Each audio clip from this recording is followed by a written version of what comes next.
Praise the Lord. அன்பான சகோதர சகோதரிகளே, உங்கள் யாவருக்கும் இயேசு கிறிஸ்துவின் ஈடு இணையற்ற நாமத்தில் வாழ்த்துக்கள். இந்த ஆலோசனை நேரத்தில் மற்றொரு ஆலோசனையின் மூலமாக உங்களை சந்திக்க தேவன் தந்த நல்ல வாய்ப்பிற்காக தேவாதி தேவனை துதிக்கிறேன். இந்த நாளின் ஆலோசனை பகுதியை பார்க்கலாம். எல்லா பிள்ளைகளும் பரீட்சைக்காக படித்து கொண்டிருக்கிறீர்கள். நல்ல மதிப்பெண்களை பெற வேண்டும் என்று. நல்ல மதிப்பெண்களை பெற வேண்டும் என்றால் நீங்கள் இதையும் பண்ண வேண்டும். ஒரு பள்ளிக்கூடத்தில் பப்ளிக் எக்ஸாம் நெருங்கி கொண்டிருந்தது 10வது வகுப்பு படிக்கிற மாணவர்களுக்கு.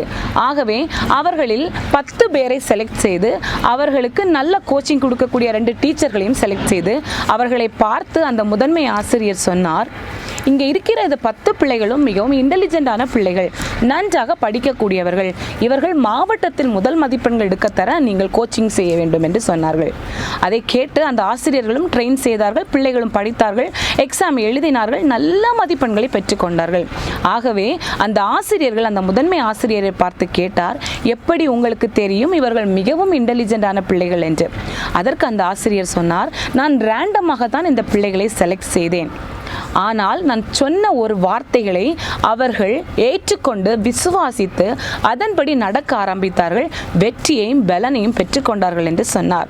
ஆம் அருமையானவர்களே, நம்முடைய தேவன் நம்மை தெரிவு செய்து கொண்டிருக்கிறார். நாம் அவர்கள் விசுவாசிக்க வேண்டும். அப்பொழுதுதான் நிச்சயமாக நாம் பலனை பெற்றுக்கொள்ள முடியும். நம்முடைய வேத புத்தகத்தில் பிலிப்பியர் 4ஆம் அதிகாரம் 13வது வசனத்தில், என்னை பலப்படுத்துகிற கிறிஸ்துவினாலே எல்லாவற்றையும் செய்ய எனக்கு பலன் உண்டு என்று ஒரு வசனத்தை பார்க்கிறோம். ஆம் அருமையானவர்களே, நம்மை அவர் பலப்படுத்த ஆவலாக இருக்கிறார். நாம் அவர்கள் விசுவாசித்து பலன் உள்ளவர்களாக மாறுவோம், பலனை பெற்றுக்கொள்வோம்.